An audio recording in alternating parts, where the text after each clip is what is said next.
Welcome back as ever. I'm joined now by the debonair James Creedon. How are you, sir? That's right. Well, I'm not wearing a skirt like Alain Juppé. No, not that he is, actually. That's really... The joke is la jupe is French for skirt. Juppé looks a bit like la jupe. Yeah, that was... That was a bit laboured, James. Sorry, it was. Stretched, not related to the news. Okay, let's talk about this. Alain Juppé, very much in the news, of course. Yeah. He could possibly be the Harry Lime of the UMP, the third man. Yes, that's it. And a lot of speculation today. Just to show you, first of all, the front page of Le Monde.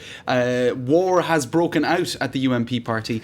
Now, that is... That's my copy. You've stolen it. That's François Fillon. Okay, you can have it back now. Thank there you. go. Thank you. I'll steal someone else's. Now, let's take a look on the computer. Alain Juppé is the man who has come to the rescue. He is the former foreign minister, one of the founders of the UMP party, which was founded about 10 years ago. He was the guy who was supposed to be the guy to take over from Jacques Chirac. Anyway, he had troubles. He was, of course, Sarkozy's foreign minister as well, wasn't he? That's it. At one point. Now, he told the two guys... I'll get a photo of them, François Fillon and Jean-François Copé, who are battling it out for the head of the main party of opposition, that's Sarkozy's party. He said, look, you have until 8 p.m. this evening, and here's a headline showing it, until 20h this evening to accept my offer of mediation, because they're basically two camps tearing each other apart right now. It's really vicious. Or, if you don't accept that offer, you can just manage. And basically, a lot of people are saying he is the only hope for the party right now to save the UMP party. So there you go. That's the mediation that is being hoped for, and that will take about 2 weeks because there's that, voting. It's really ironic because I recall that in the run-up to the presidential election, which of course François Hollande won at the expense of Nicolas Sarkozy, the UMP were mocking the socialists all the time because of their infighting. This seems to be a French opposition problem. They all go at each other's throats the minute they're out of power. That's it. And indeed, accusations of voting fraud in the UMP party, both Copé and Fillon accusing the other of voting fraud. The same thing happened in the socialists 4 years ago. The risk is really a total lack of credibility in the political parties that sort of are the main political parties in the country. It's very serious, in fact. It looks like they couldn't run a Petit Déjeuner at a croissant factory, doesn't it? That's right. I'll take a look at this, Mark. This is a UMP membership card, and somebody's put it up for sale on Le Bon Coin, which is kind of like Craigslist. It's one of those kind of small ads websites. And that's the fear, of course, that people are just going to leave the party en masse because they're so disillusioned with the way the two principal sort of contenders for the leadership have Well, if what you see at the top it. is what you see and it's so disorganised and there's so much infighting, it must give the rank and file very little hope about the coming years. That's it. And, it's all about trying to have a united voice for opposition. Shall we move on from French politics? Yes. Fascinating and entertaining though it is. Next up we have Saudi Arabian news where women in Saudi Arabia are now monitored by an electronic system that tracks any cross-border movements. This has huge human rights implications, surely. Does indeed, Mark. This, Well, you'd think it would, wouldn't you, Well, that's what their immigration authorities are actually implementing as a system. Saudi women, you can see it here, it's been in a lot of news reports today, electronic tracking, new constraint for Saudi women. Saudi women have guardians. It's either their husband or their brother or their father.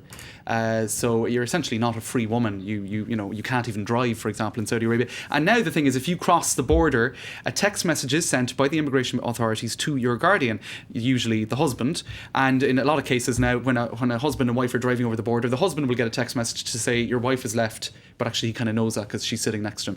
It's really silly, And another story today in Saudi that caught that this is, by the way, in an Algerian paper where they're reacting to that, and they say, "What's next? GPS chips in your veil? I mean, what's the next step after this?" This is a story that also grabbed my eye. Saudi man marries student, teacher, and principal from the same school. How improbable is that?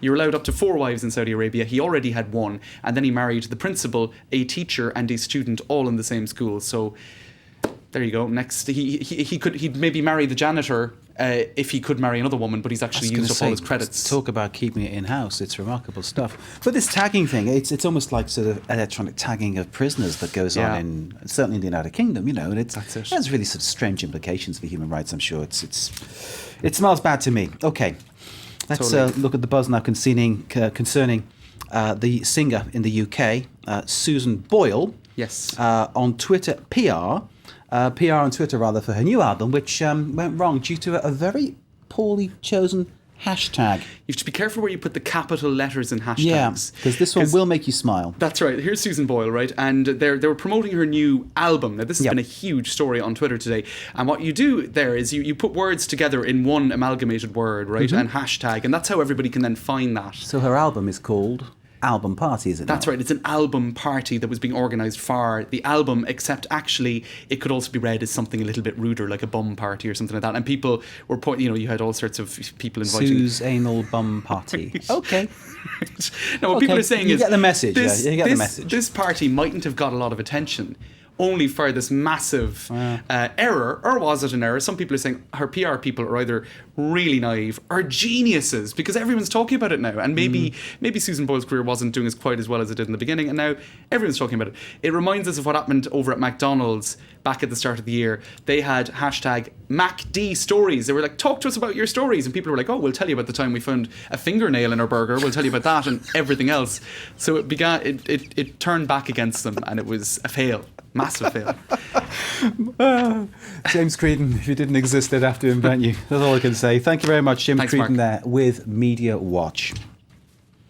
Pure genius. Stay with us. We've got more news to come, and as well as some sport and some culture. Watch your life in Paris here on France 24.